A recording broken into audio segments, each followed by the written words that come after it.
کہ اپنے آقا و مولا کی معرفت کے مثبت ذرائع تلاش کیے جائیں، اور اسی جستجو میں جو علوم مارز وجود میں آئے ان میں سے فقہ القرآن، فقہ الحدیث، فقہ السیرہ، فقہ التصوف اور علم فقہ قابل ذکر ہیں۔ اب اس تفقہ کے سلسلہ میں اذہان کے مختلف ہونے کی وجہ سے اختلافات وجود میں آئے۔ عدم اختلاف کے دور سعید کو بیان کرنے سے پہلے گزارش ہے کہ وحدت امت نہ صرف وقت کی ضرورت ہے بلکہ دنیاوی قوت اور اخروی سعادت کے اہم اسباب میں سے بھی ہے۔ میرے صاحبو، اس کے برعکس امت کے تفرقے اور ان کی صفوں میں انتشار و افتراق بدبختی اور نقص کی بین ہی دلیل ہے۔ جیسا کہ ارشاد ہوا وَأَطِیعُوا اللَّهَ وَرَسُولَهُ وَلَا تَنَازَعُوا فَتَفْشَلُوا۔ اس آیت کے اگر میں 2-3 مترجمین کو دیکھوں، ڈاکٹر صاحب ڈاکٹر طاہر القادری نے ترجمہ کیا اللہ اور اس کے رسول کی اطاعت کرو اور آپس میں جھگڑا مت کرو ورنہ بزدل ہو جاؤ گے۔ آپ نے ترجمہ کیا اس کا نتیجہ ہوگا بزدل ہو جاؤ گے۔ ابو محمد عبد الحق حقانی نے ترجمہ کیا اور اللہ اور اس کے رسول کی فرما برداری کرو اور آپس میں تنازع نہ کرو ورنہ نامرد ہو جاؤ گے، نامرد۔ پیر جسٹس کرم شاہ رحمہ اللہ نے ترجمہ کیا اطاعت کرو اللہ تعالیٰ کی اور اس کے رسول کی اور آپس میں نہ جھگڑو ورنہ تم کم ہمت ہو جاؤ گے۔ معلوم ہوا ایسی گفتگو جس سے امت میں افتراقیت کی فضا پیدا ہو نقصان دہ ہے۔ افتراقیت نہ صرف خدا کی منشا کے برعکس ہے بلکہ امت کو کمزور اور بیکار کر دیتی ہے۔ بعض مترجمین نے تو یہ بھی ترجمہ کیا ہے کہ جناب امت کو نامرد کر دیتی ہے۔ قرآن کی نظر میں فرقہ واریت عذاب الہی تصور کیا جاتا ہے۔ آئیے اسے قرآن سے دیکھتے ہیں۔ ارشاد ہوتا ہے قل هو القادر علی ان یبعث علیکم عذابا من فوقکم او من تحت ارجلکم او یلبسکم شیعا۔ اگر اللہ تو قدرت رکھتا ہے، وہ چاہے تو عذاب بھیجے آسمانوں سے، زمین سے، یا پھر تمہیں مختلف گروہوں میں تقسیم کر دے۔ گروہ بندیاں، فرقہ بندیاں عذاب الہی ہے۔ اب آئیے یہ ساری تمہید سننے کے بعد اب ذرا غور کیجئے کہ یہ اختلاف کیا ہے۔ دیکھیں 2 چیزیں ہیں، ایک ہے اختلاف اور ایک ہے خلاف۔ اختلاف اور ہے، خلاف اور ہے۔ میں پہلے عرض کروں گا یہ خلاف کیا ہے۔ خلاف کا مادہ اشتقاق باب مفاعلہ سے ہے۔ اس کا معنی ہوتا ہے الٹنا، موافقت نہ کرنا، مختلف فیہی مسائل، یہ خلاف ہوتا ہے۔ علامہ راغب اصفہانی رحمہ اللہ لکھتے ہیں مخالف سمت چلنا، کسی کی ضد کرنا، اسے خلاف کہتے ہیں۔ یعنی فریقین میں سے ہر ایک کا وہ راستہ اختیار کرنا جو دوسرے کا نہ ہو، یہ اختلاف ہے، یہ خلاف ہے، اسے خلاف کہتے ہیں۔ جبکہ دوسری طرف اختلاف کا مادہ اشتقاق باب افتفعال ہے، معنی ہوتا ہے یعنی گفتگو یا ایسا طریقہ اختیار کرنا جو کسی دوسرے کا نہ ہو۔ اسے یوں بھی بیان کیا جا سکتا ہے کہ دلائل شریعہ میں سے کسی دلیل کی بنیاد پر اہل اجتہاد کا کوئی رائے قائم کر لینا، یہ اختلاف کہلاتا ہے۔ اور اسی اختلاف احسن کے متعلق رسول فرماتے ہیں اختلاف امتی رحمتن، تاکہ میری امت کے لیے آسانیاں پیدا ہوں۔ اس لغوی مباحث کو سننے کے بعد ہم بنیادی فرق اختلاف اور خلاف کا یوں کر سکتے ہیں کہ خلاف ضد کے مقابلے میں عام ہے، جبکہ اختلاف میں مخالفین کا مقصد یکساں یا بعض دفعہ مختلف اور مختلف طریقے اختیار کرنا مقصود ہوتا ہے۔ اختلاف کسی دلیل پر ہوتا ہے جبکہ خلاف بغیر دلیل کے ہوتا ہے۔ محققین اختلاف کو رحمت اور خلاف کو آثار بدعت تصور کرتے ہیں۔ نہایت ادب اور بے بسی کے ساتھ کہا جا سکتا ہے کہ پچھلے دنوں جو ابحاثات منظر عام پہ آئیں، اہل علم کے مابین اختلاف باعث رحمت کے برعکس ضدی رویوں اور غیر معتبر تعبیرات کو وضع کرنے کی صورت میں خلاف کی لہریں دوڑتی ہوئی نظر آ رہی تھیں، الا ماشاء اللہ۔ اختلافات میں مخالفین کے نام لے کر تحقیر کرنا طبعی احسن مزاج علماء کا شیوا نہیں رہا۔ میں بڑے دکھی دل کے ساتھ یہ جملہ عرض کر رہا ہوں۔ اب آئیے اختلاف کے ارتقائی مراحل کی طرف۔ جب ہم اختلاف کے ارتقاء کی بات کرتے ہیں تو سب سے پہلے دور آتا ہے جسے ہم عدم اختلاف کا دور یعنی دور سعید کہتے ہیں۔ یہ وہ دور تھا کہ جب نبی معظم صلی اللہ علیہ وآلہ وسلم کی زندگی کا ظاہری زمانہ تھا، کوئی اختلاف نہیں تھا، صحابہ جو آپ کو کرتے ہوئے دیکھتے، جیسے آپ کو پاتے ویسے کر لیتے۔ حجت الاسلام الشاہ ولی اللہ محدث دہلوی رحمہ اللہ نے اپنی شہرۂ آفاق کتاب حجت اللہ البالغہ میں لکھا ہے کہ حضرت عبداللہ بن عباس رضی اللہ تعالی عنہما سے روایت ہے، میں نے صحابہ اکرام رضوان اللہ علیہم اجمعین سے کسی قوم کو بہتر نہیں پایا۔ انہوں نے حضرت صلی اللہ علیہ وآلہ وسلم کی وفات تک صرف 13 مسئلے دریافت کیے جن کا قرآن میں بھی ذکر ہے، ان لفظوں کے ساتھ جیسے یسألونک عن الشہر الحرام ویسألونک عن المحیض وغیرہ وغیرہ۔ تو اس طرح کے کچھ انداز تھے صحابہ کے۔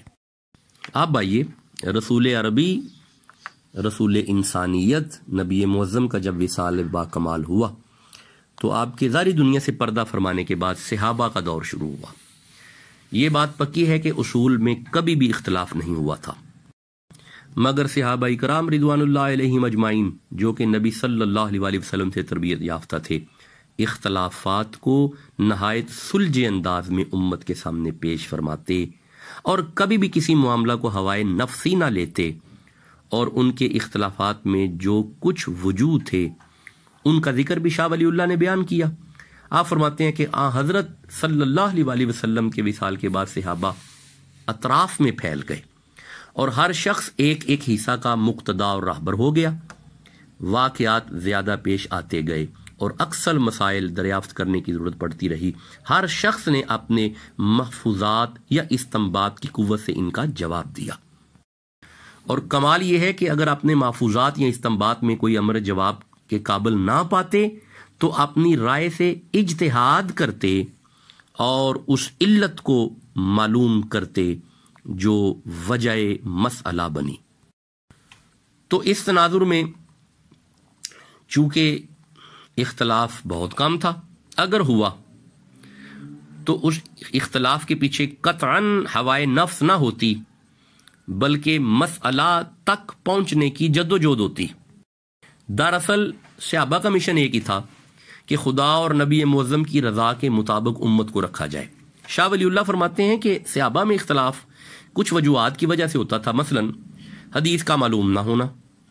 مثلا ایک صحابی کے پاس ایک حدیث ہے، دوسرے کو معلوم نہ تھی، تھوڑا سا اختلاف ہوا۔ دوسرا نقطہ یہ ہے کہ صحابہ کے مابین بحث و مناظرہ اور پھر گمان غالب کی طرف رجوع کر لینا۔ پھر تیسرا طریقہ یہ تھا، تیسری وجہ یہ ہوتی کہ حدیث کی صحت کا تعین نہ ہونا۔ پھر چوتھی وجہ یہ ہوتی کہ کسی صحابی کو کوئی حدیث پہنچی اور کسی کو نہ پہنچی۔ پھر ایک وجہ یہ ہوتی کہ واقعہ کی تعبیر میں خطا ہو جاتی۔ پھر سہو و نسیان کا اندیشہ ہوتا۔ پھر اختلاف و ضبط، اور پھر اسی طرح حکم کی علت کے تعین میں اختلاف ہوتا۔ پھر بعض کا ایسا ہوتا کہ دو مختلف احکام کے درمیان موافقت نہ پیدا کر سکنا۔ یہ وہ سارے طرق ہیں، طریقے ہیں، وجوہات ہیں، وجوہ ہیں جو شاہ ولی اللہ نے بیان کیے، اور یہ تھا اختلاف احسن ما بین صحابہ۔ اسی طرح شاہ ولی اللہ بیان فرماتے ہیں کہ شیخین کے درمیان بھی اختلاف ہو جاتا۔ شیخین جب ہم کہیں تو اس سے مراد حضرت ابو بکر صدیق اور حضرت عمر رضی اللہ تعالی عنہم ہیں۔ دیکھیں یہ سارا بیان کرنے کا مقصد یہ ہے کہ ہمیں سمجھ آنی چاہیے کہ صحابہ اکرام کے مابین اختلافات کبھی بھی نفسی یعنی ہوائے نفس کے تابع نہ تھے، بلکہ صرف دین متین کی صحیح تصویر امت تک پہنچانا مقصود ہوتا تھا، اور یہی وہ وجہ تھی کہ کبھی بھی اختلافات خلاف کی صورت اختیار نہ کر سکے۔ ایک بات یاد رکھیں کہ نبی صلی اللہ علیہ وآلہ وسلم کے دور سعید میں متعدد صحابہ اکرام فقیہ تھے۔ الشاہ عبدالحق محدث دہلوی رحمہ اللہ فرماتے ہیں کہ فقہ اور اجتہاد میں معروف چاروں خلفاء یعنی حضرت ابو بکر صدیق، جناب فاروق اعظم، حضرت عثمان غنی اور علی المرتضیٰ رضی اللہ تعالی عنہم، یا پھر آپ فرماتے ہیں کہ عبادلہ ثلاثہ یعنی عبداللہ بن مسعود، عبداللہ بن عباس اور عبداللہ بن عمر رضی اللہ تعالی عنہم، یہ فقیہ صحابہ تھے اور مجتہد صحابہ تھے۔ یہی فیض چلتا ہوا تابعین سے اتباع تابعین تک پہنچا، اور اس دور کے اہل علم نے کمال اخذ و اقتباس فرمایا۔ لطف والی بات یہ ہے کہ سب کا طرز عمل یہ تھا کہ احادیث سے تمسک کرتے تھے، خواہ مسند ہو یا مرسل ہو۔ پھر کمال یہ تھا کہ اقوال صحابہ اور تابعین سے استدلال کرتے تھے۔ وہ جانتے تھے کہ ان صحابہ اور تابعین کی احادیث رسول اللہ سے منقول ہیں۔ اس دور کے درجہ بدرجہ فقہا امام ابو حنیفہ سے امام احمد بن حنبل رحمہم اللہ تک قابل ذکر ہیں۔ اہل علم اس بات کو جانتے ہیں کہ فقہ حنفیہ کے بانی امام ابو حنیفہ رحمہ اللہ ہیں، مگر اس فقہ کی تشہیر کا صحرا آپ کے تلامذہ میں سے امام ابو یوسف اور امام محمد کے سر پہ آتا ہے۔ لیکن پھر بھی ان کے مابین اختلاف کو، حسن سلوک کو اور احسن اختلاف کو شاہ ولی اللہ نے بیان کیا۔ آپ فرماتے ہیں کہ امام ابو حنیفہ کو ابراہیم نخعی رحمہ اللہ اور ان کے ہم عصر علماء کی روش کی زیادہ پابندی تھی۔ ابراہیم کے مذہب سے بہت کم علیحدگی کرتے تھے۔ اب آئیے ان تینوں ائمہ میں اختلاف ہوا، یعنی امام ابو حنیفہ، امام محمد اور امام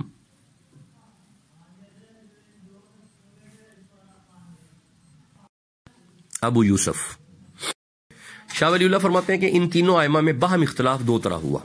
اولاً یہ کہ ابراہیم نخعی کے مذہب کے موافق امام ابو حنیفہ نے کسی مسئلہ کو خارج کیا اور اس تخریج میں صاحبین نے ان سے مخالفت کی۔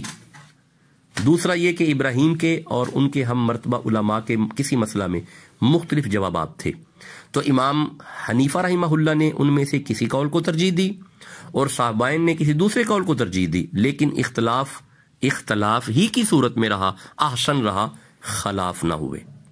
اس کی وجہ یہ ہے کہ اہل علم کے ہاں اختلاف حصول علم کے لیے ہوتا ہے، نہ کہ کدورت کے لیے۔ آپ نے دیکھا کہ امام ابو یوسف اور امام محمد حنفی ہونے کے ناطے سے بھی اپنے ہی شیخ سے اختلاف کر جاتے، مگر کبھی بھی کہیں بھی ایسا قول ان تینوں کا نہیں ملے گا کہ کسی نے بھی کسی بھی موقع پر ایک دوسرے کی تحقیر کی ہو یا انگشت تان بلند کی ہو، جیسا کہ معاصر علماء اس روش کو اختیار کیے ہوئے ہیں۔ اور بڑے دکھ کے ساتھ میں کہوں گا، نام لے کر ایک دوسرے کی تحقیر و تنقیس میں لگے ہوئے ہیں، جو کہ تنگ نظری، تنگ ذہن اور کم علمی کی علامت ہے۔ اور میں تو سمجھتا ہوں کہ اس کے پیچھے مقصد عوام الناس میں شہرت کے حصول کے علاوہ کچھ نہیں ہے۔ یہ تھوڑا آگے چلتے ہیں۔ امام شافعی کو تک اگر دیکھیں تو آپ نے بالکل ہی نئے منہج کو اپنایا۔ شاہ ولی اللہ اسے بیان کرتے ہیں، آپ فرماتے ہیں کہ امام شافعی کا منہج یہ تھا کہ متقدمین حدیث مرسل اور منقطع پر بھی عمل کرتے تھے۔ اس قسم کی احادیث خرابی سے خالی نہیں ہے۔ جب حدیث کے ترک جمع کیے جاتے تھے تو یہ بات ظاہر ہو جاتی تھی کہ اکثر مرسل حدیثیں محض بے اصل ہیں اور اکثر مرسل احادیث مسند احادیث کے مخالف تھی۔ اس لیے امام شافعی نے یہ قرار دیا کہ مرسل احادیث کے متعلق متقدمین کے زمانہ میں ایسے قول منضبط نہ تھے جن سے ان حدیث میں توفیق اور جمع ہو سکے۔ آپ نے ان کے لیے اصول و شرائط بنا کر ایک کتاب میں جمع کر دیا اور اسے کتاب الاصول کا نام دیا۔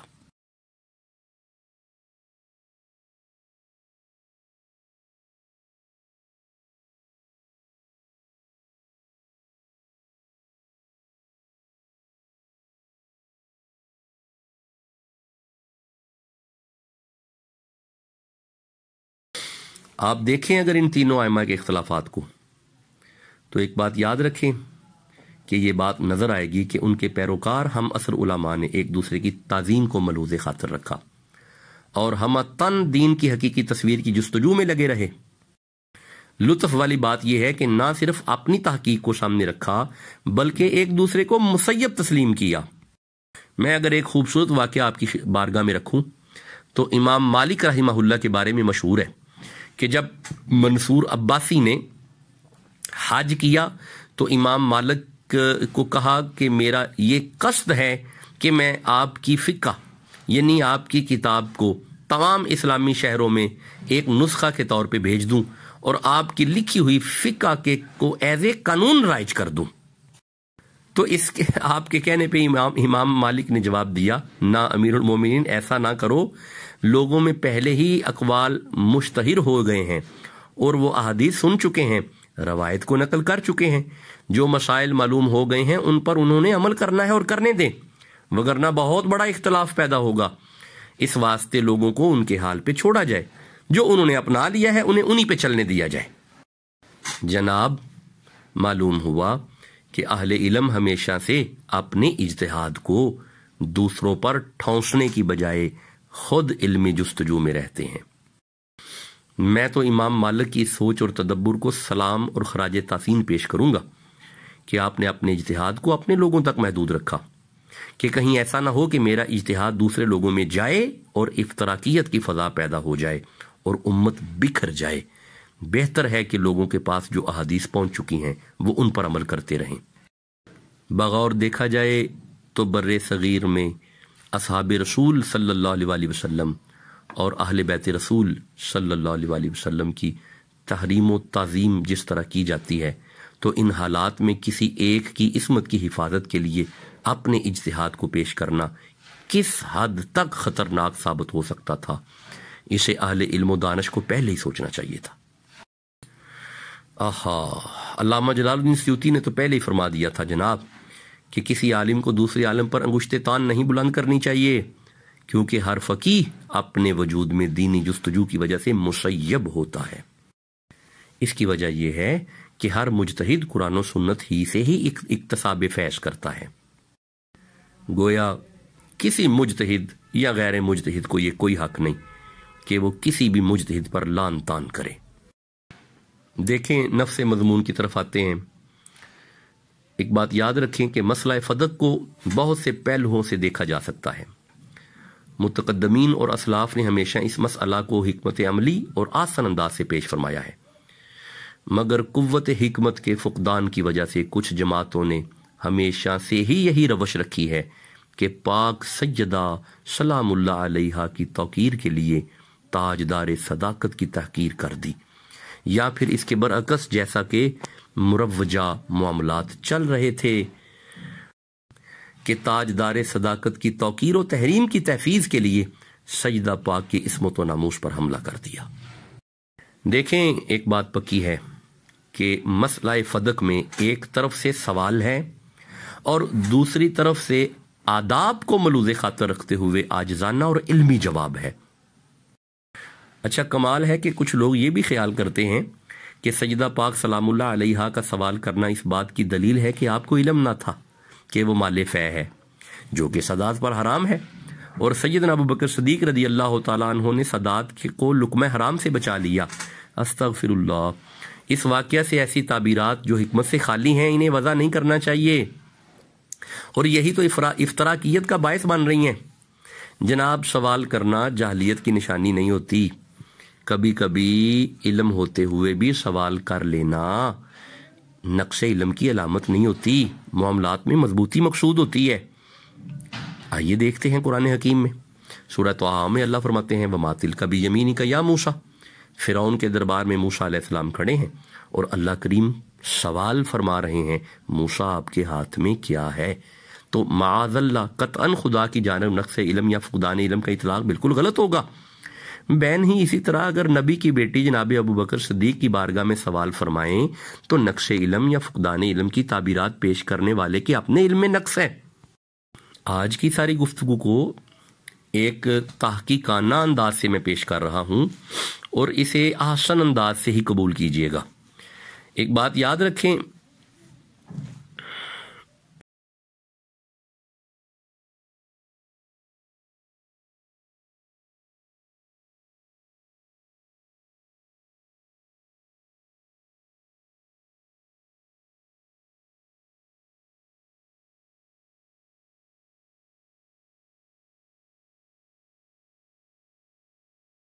دوسری اہم بات یہ ہے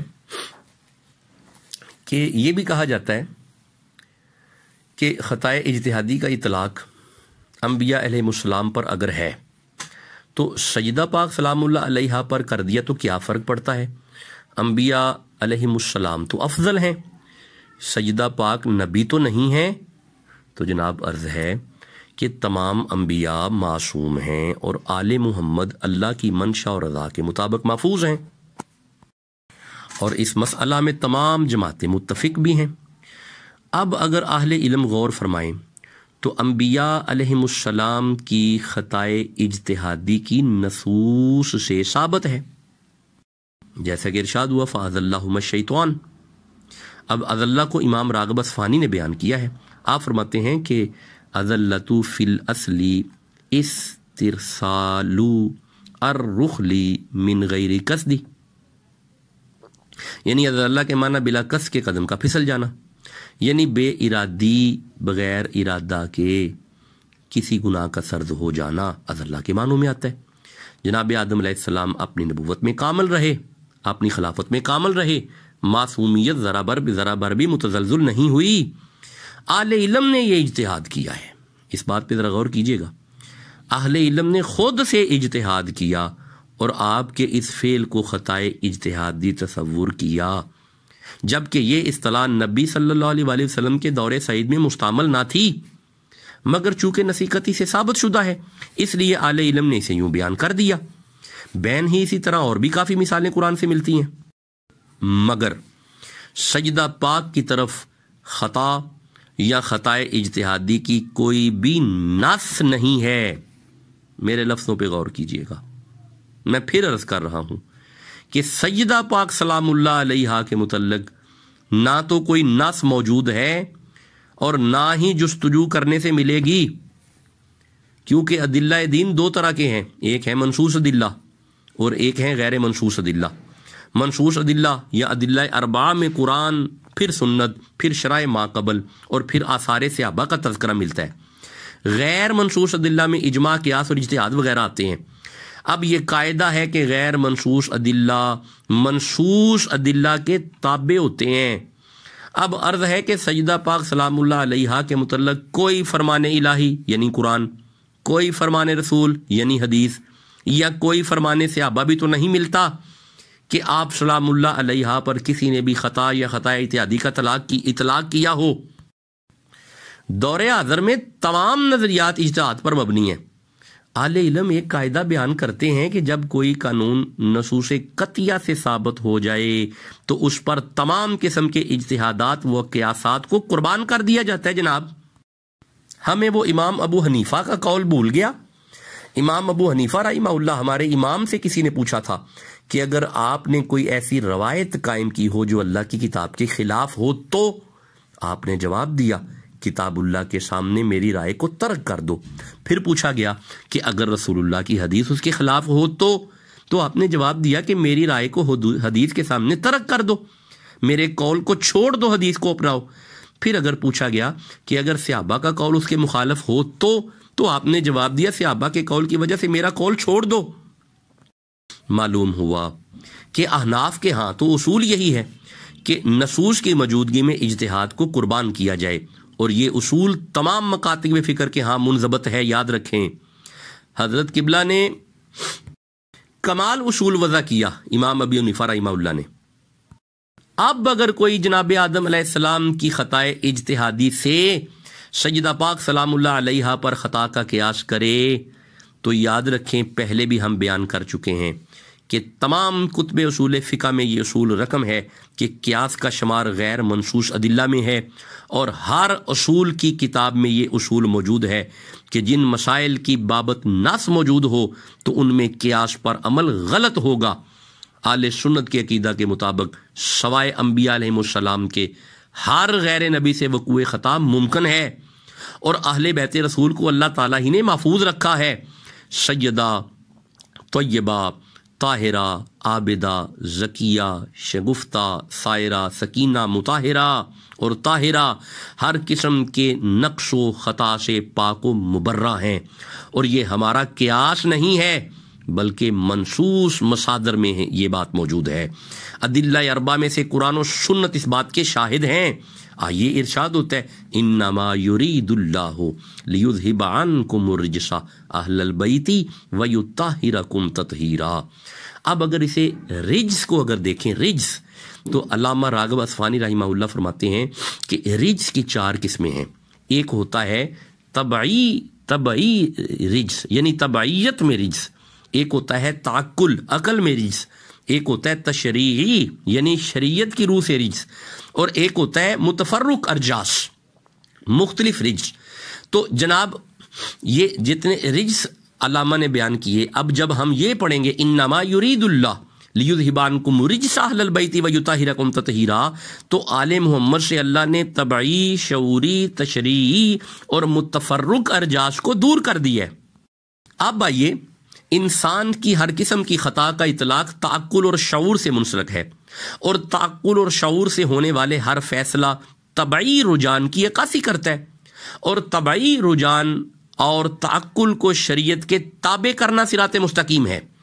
اب نص قطعی سے ثابت ہے کہ آل محمد کے قریب رجس نہیں آتا، خواہ طبعی ہو، خواہ شعوری ہو یا تشریعی ہو، یعنی آل محمد طبعی، شعوری، تشریعی اور متفرق ارجاس سے پاک ہیں۔ تو جن کا ہر پہلو طاہر و مطہر ہو، وہاں پہ خطا یا خطا اجتہادی کا اطلاق کیسا؟ آئیے ایک آیت پڑھتے ہیں۔ ایک مقام پہ ارشاد ہوتا ہے وَيَجْعَلُ الرِّجْسَ عَلَى الَّذِينَ لَا يَعْقِلُونَ، یعنی لا یعقلون بھی ایک طرح کا رجس کی قسم ہے۔ لا یعقلون سے مراد لا شعوری ہے۔ خطا جب بھی ہوتی ہے لا شعوری میں ہوتی ہے، جب انسان کے شعور لیور میں کچھ ایسا آ جائے جو حقیقی منزل نہ تھی، اور مجتہد اس حقیقی منزل تک پہنچنا چاہتا تھا لیکن پہنچ نہ سکا، اسے کہتے ہیں خطا اجتہادی۔ اب اس آیت کو دوبارہ پڑھیں۔ اللہ فرماتے ہیں انما یرید اللہ لیذھب عنکم الرجس اہل البیت ویطہرکم تطہیرا۔ جناب ہر قسم کے رجس کو آل محمد کے شعور سے بھی اللہ نے دور رکھا ہے، تو خطا اجتہادی کہاں سے آ گئی؟ دراصل معاملہ یہ ہے کہ جیسے جیسے وقت گزرتا جا رہا ہے، علم عام ہو رہا ہے اور جہالت چھا رہی ہے، کیونکہ لوگوں نے خدا کی رضا کی بجائے اپنی توقیر و تشہیر کے لیے علوم کو حاصل کرنا شروع کر دیا ہے۔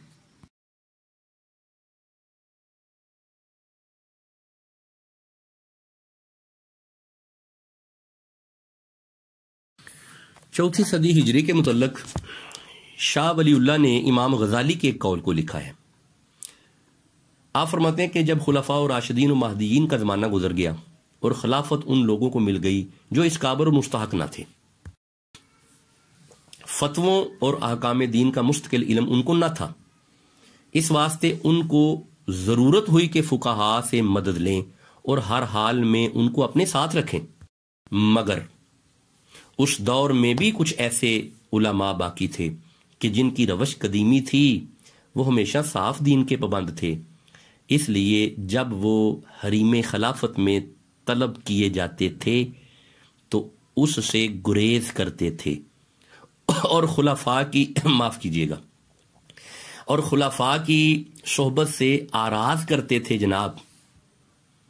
تب اس زمانہ کے لوگوں نے دیکھا کہ علماء کی بڑی عزت ہے، یہ لوگ سلاطین سے آراز کرتے ہیں اور وہ ان پر ٹوٹ پڑتے ہیں، تو ان لوگوں کے اعزاز و مرتبہ حاصل کرنے کی آرزو میں نہایت شوق سے علم کی طلب میں توجہ کی، اور اب فقہا مطلوب ہونے کے بعد طالب ہو گئے، اور پہلے جیسے سلاطین کے بے اتفاقی کی وجہ سے معزز تھے ویسے ہی اب ذلیل ہو گئے۔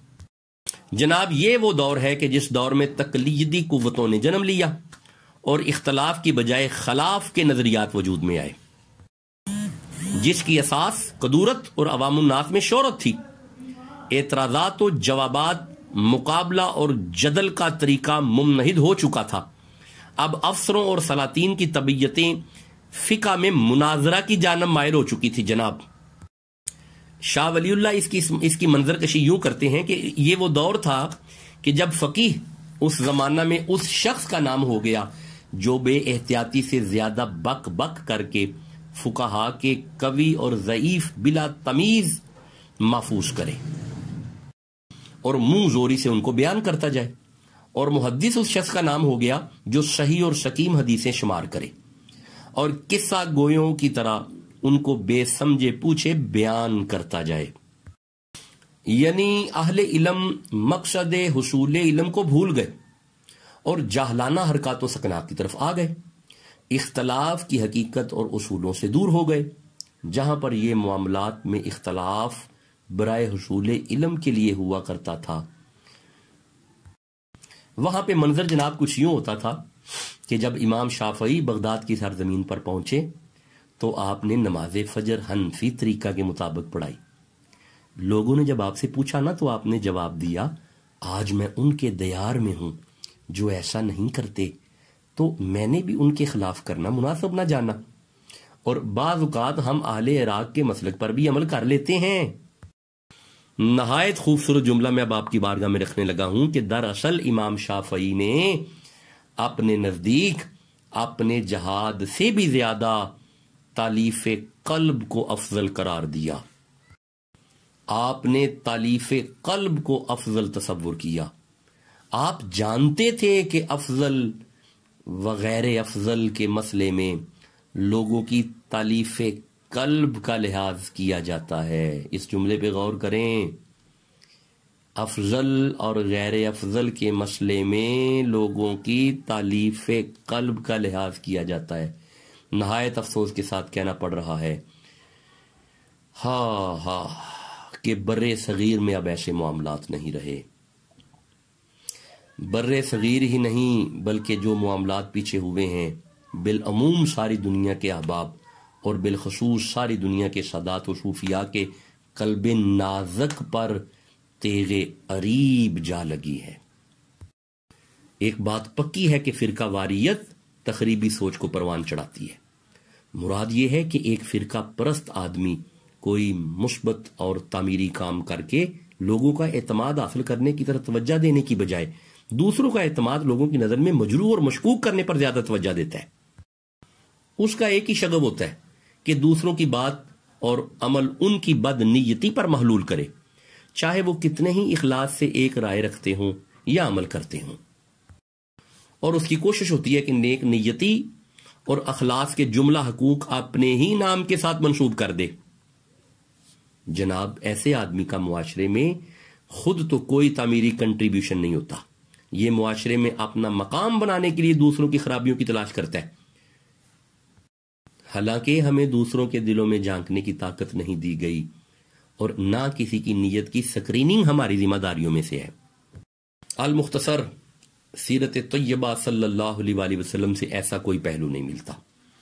آپ صلی اللہ علیہ وآلہ وسلم کی حیات مبارکہ سے یہ بات ملتی ہے کہ اہل کتاب بھی اگر آپ سے فیصلہ کرواتے تو آپ صلی اللہ علیہ وآلہ وسلم اپنی کتاب اور اپنی رائے کو مقدم کرنے کی بجائے انہی کی کتابوں سے فیصلہ فرماتے۔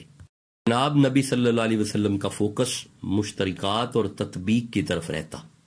کیا آپ کو وہ آیت یاد ہے کہ اللہ فرماتے ہیں قل یا اہل الکتاب تعالوا الی کلمۃ سواء بیننا و بینکم الا نعبد الا اللہ۔ پیر کرم شاہ نے اس آیت کو کمال بیان کیا۔ آپ فرماتے ہیں کہ اس آیت سے یہ واضح ہو گیا کہ انسانیت جو مختلف گروہوں میں بٹ کر رہ گئی، جس کے باعث گلشن ہستی جہنم زار بن گیا، اس کے اتحاد کی حقیقی اور محکم بنیاد عقیدہ توحید ہی ہے، جو دنیا کی ساری حقیقتوں سے واضح تر اور روشن ترین حقیقت ہے۔ اور حضور صلی اللہ علیہ وآلہ وسلم نے اس پلیٹ فارم پر جمع ہونے کے لیے اہل کتاب کو دعوت دی۔ گویا سیرت طیبہ سے یہی درس ملتا ہے کہ مشترکات پر فوکس کیا جائے اور امت کو بکھرنے سے محفوظ کیا جائے۔ امت کے اختلافات بطور رحمت ثابت ہوں گے اگر وہ وسعت علم کی وجہ سے ہیں اور اسلام کی صدق دل سے تشہیر کی نیت سے ہیں۔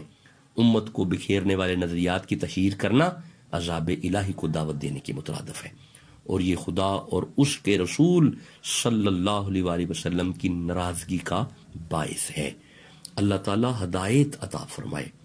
خبردار، ہم کسی پہلو سے بھی مصطفیٰ کی بیٹی کی تحقیر نہیں کر سکتے، اور ہم کسی بھی پہلو سے افضل البشر بعد از مصطفیٰ، بلکہ اہل سنت کا کہ ہاں تو عقیدہ یہ ہے کہ افضل البشر بعد الجمیع انبیاء، تمام نبیوں کے بعد اور نبی معظم کے بعد کائنات کی افضل ترین ہستی سیدنا ابو بکر صدیق رضی اللہ تعالی عنہ ہیں۔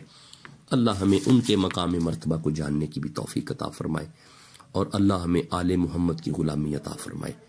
آج کے درس کو آسان انداز سے سنیے گا اور اسے احسن ذہن کے ساتھ، وسعت قلب کے ساتھ وصول کیجیے گا۔ وما علیہ الا البلاغ۔